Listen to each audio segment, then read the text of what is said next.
And if you just post something and think if I build it, they will come, it's not going to work. You really do have to engage with people. And that is more important this year.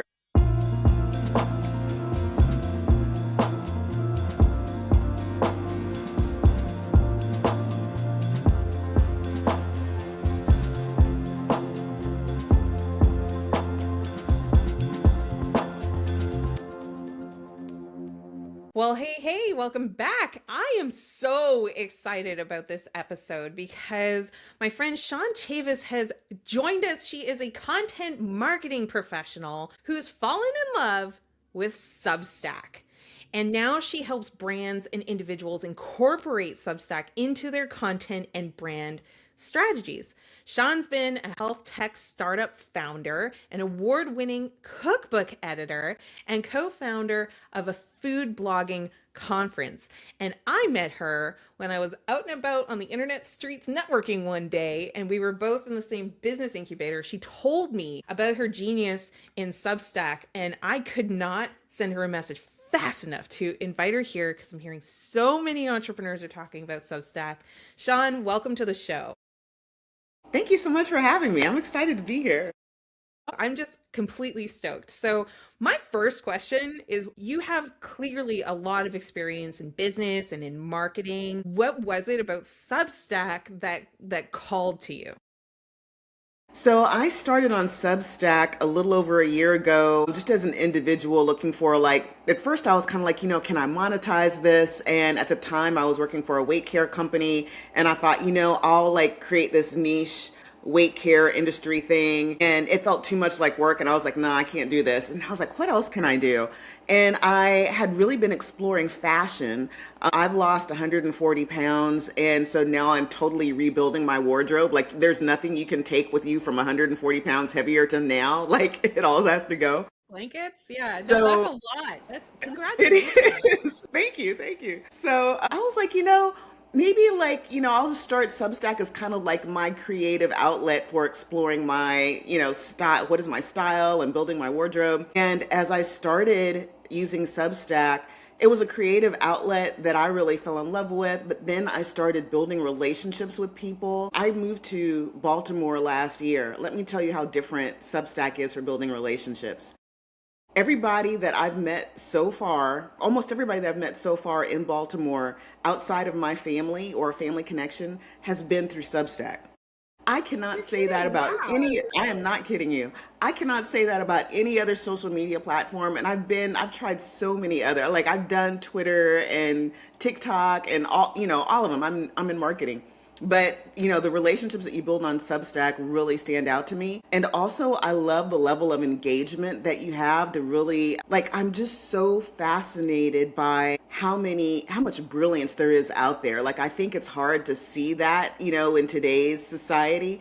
But when you go on Substack, you can see, people specialize in so many different things and have so many wonderful takes on things. And, you could totally go down a rabbit hole and it not feel like an icky rabbit hole because people are so brilliant and they're sharing their brilliance on Substack and I love it. So I was like, I need to do something with this. So that's what's led me to where I am today.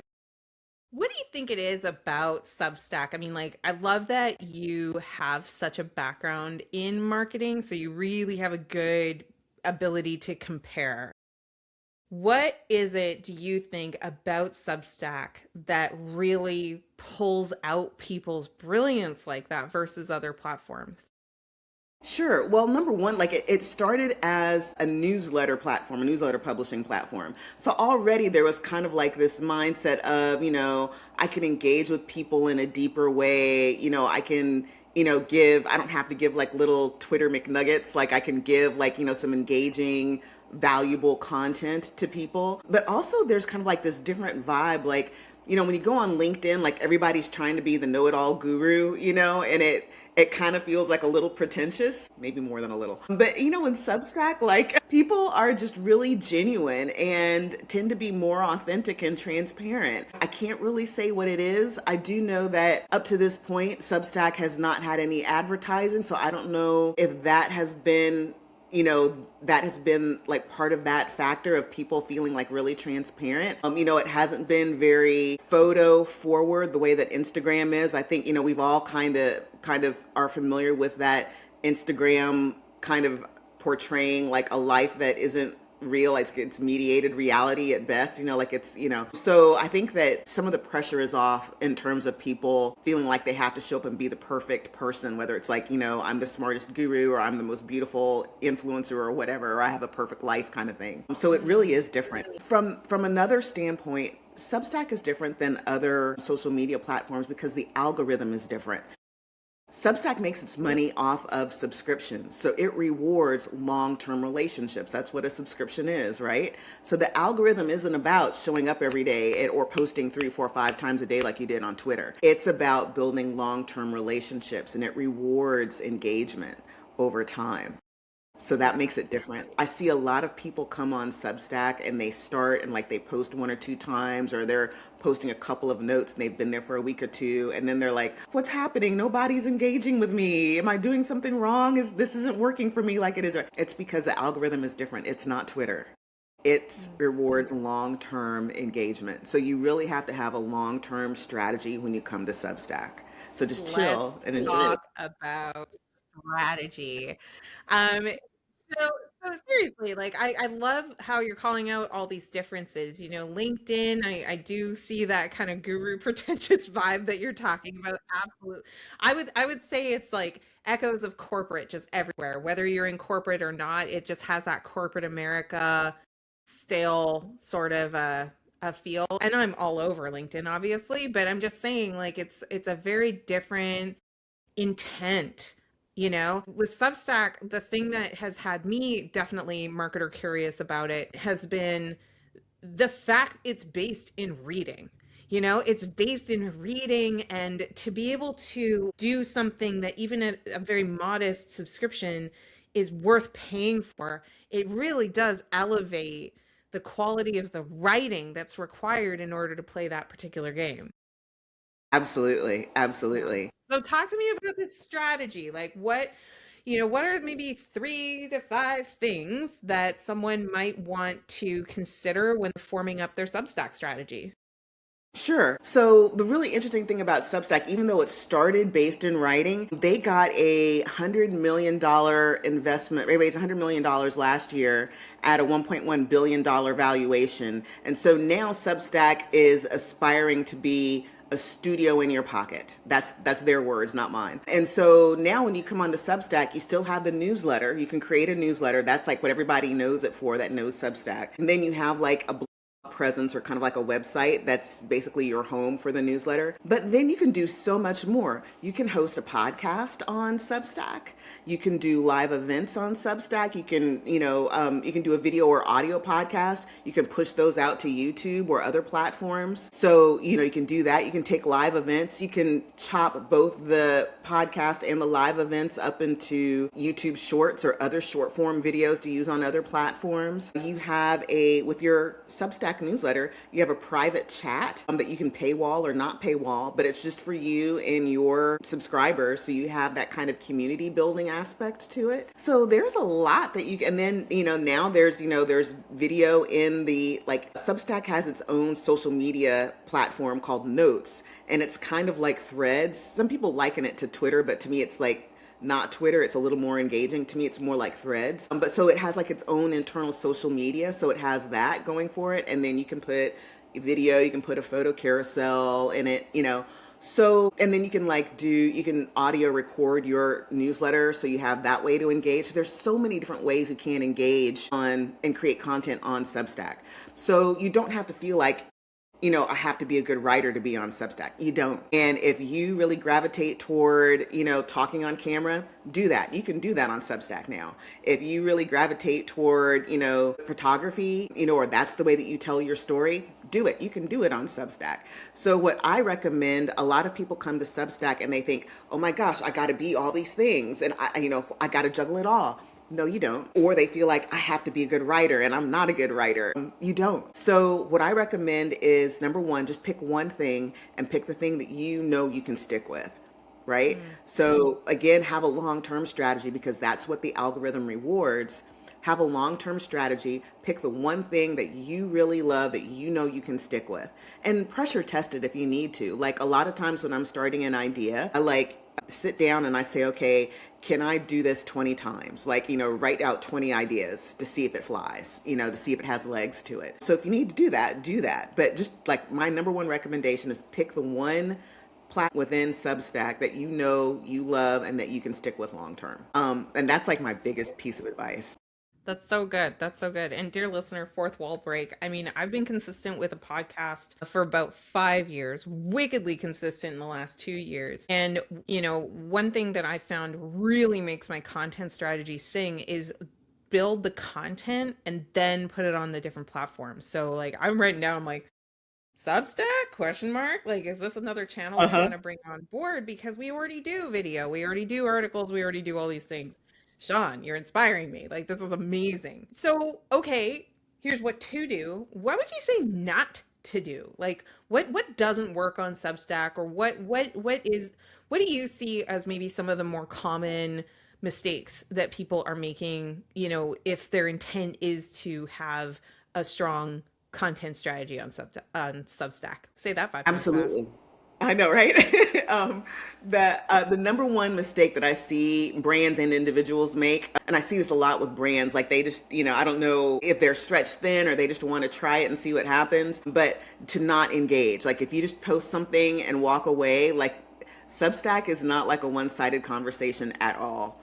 And if you just post something and think if I build it, they will come, it's not going to work. You really do have to engage with people. And that is more important this year. And I would say that's more important this year across all kinds of social media platforms, but particularly Substack. You have to be in notes. You don't have to be in notes every day. You don't have to post a note every day, but get in there and start engaging with people. Comment on their notes, comment on their newsletter posts, get into some chats and, start getting to know people. Like, don't be the person that goes to the party and stands against the wall, right? Like you have to start mingling. And that's how you get engagement.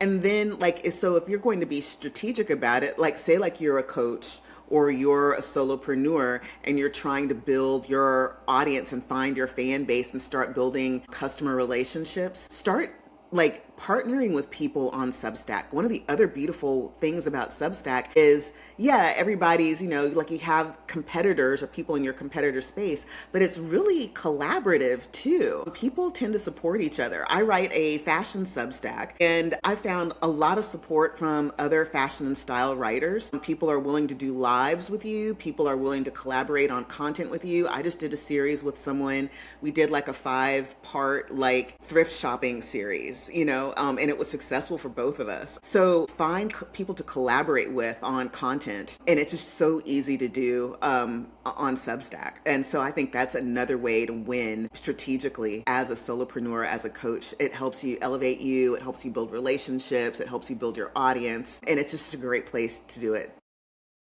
I'm going to start asking my guests for their Substack link, because I do really see it gathering a bunch of steam. And so where are you headed, when it comes to being a content marketing strategist for Substack? Like, what does that actually mean? When would be a good time for somebody to come and talk to someone like you?